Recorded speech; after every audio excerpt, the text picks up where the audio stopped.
Alright guys, exactly 600 miles on this thing. There it is. It's kind of drizzling a little bit. So it's time to do the oil change.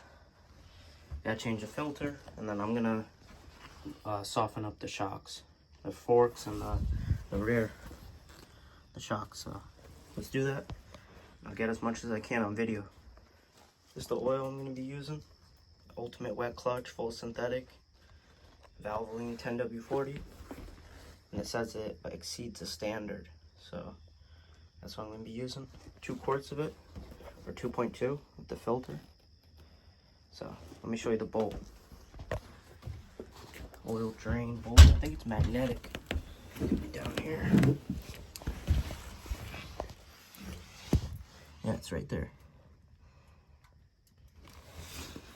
This one right here. So you're gonna drain it out. Hopefully it doesn't get on everything. Alright. Had to wait for it to cool down. Burnt myself a bunch of times. That thing was on there tight, man. Where is it? It's right there. Ooh. Grab the bolt. Oh man.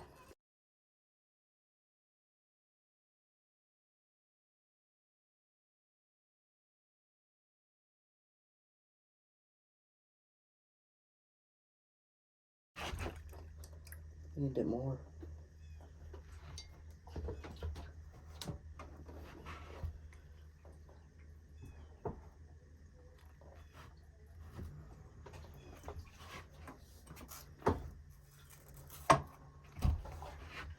There you go.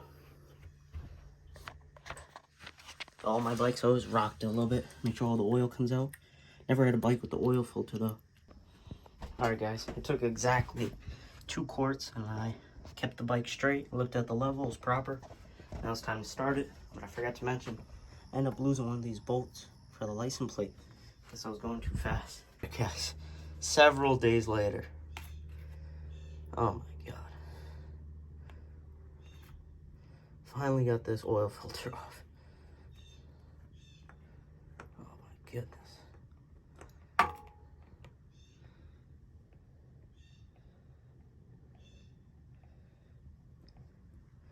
This old one.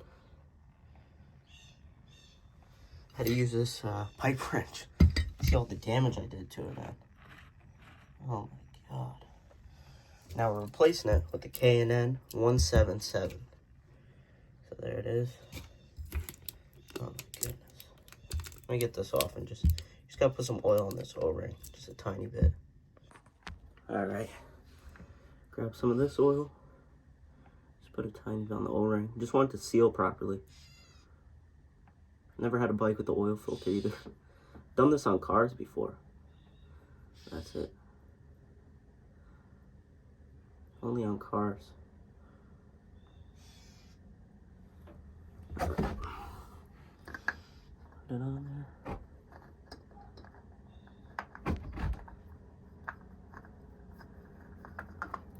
Fits perfect. So whoever said that in the Facebook group, legend. It is smaller though, look. Grab this without getting oil all over it. Definitely a smaller filter, but it obviously fits perfectly, so.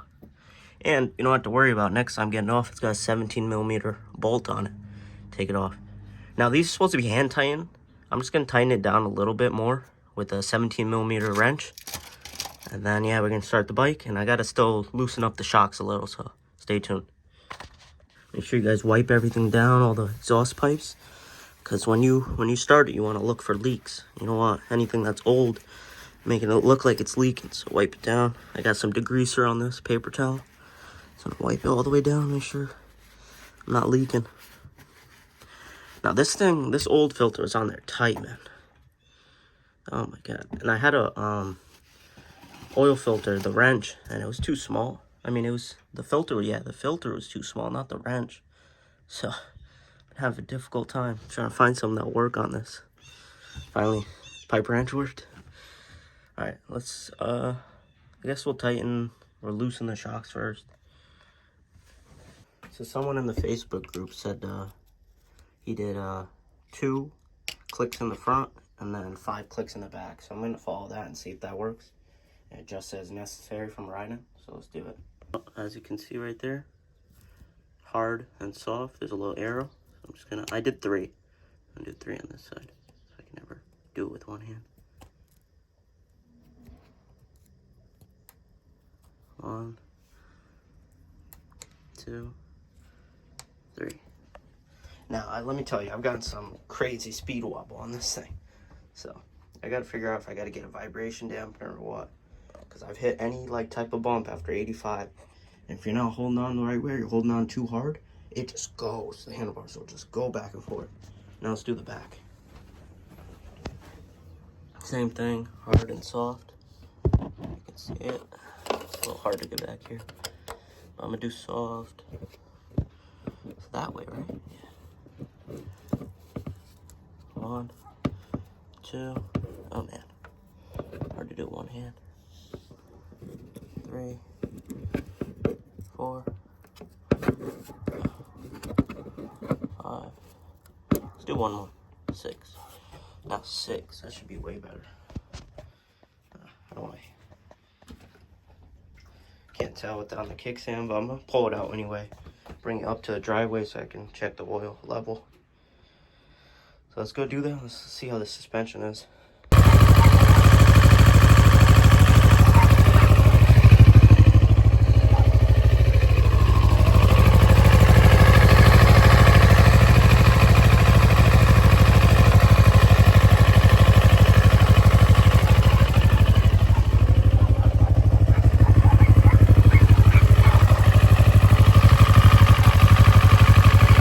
In that video, this is the spool I bought, Harbor Freight, 700 pound capacity, rear spool motorcycle stand. I gotta loosen it all the way, just a little bit. This gotta come loose, this bolt. And then you just tighten this, and then there's a line right here.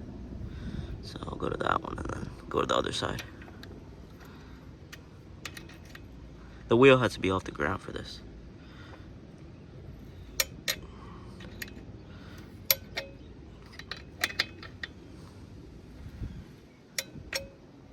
Oh, like this one goes back, all right. So I'll keep going that one. There we go. Do the same on this side. All right. So, that one.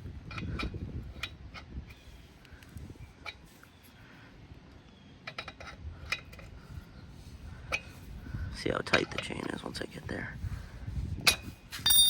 Yeah, too much. I knew it was gonna be. It's like an O-ring chain. It doesn't stretch as much as you think. I'll go in between this one and that one. So one more, half a turn.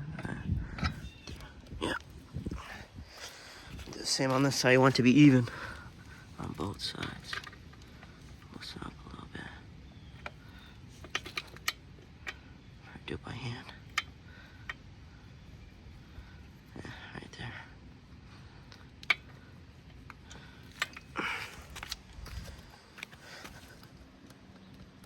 That's better.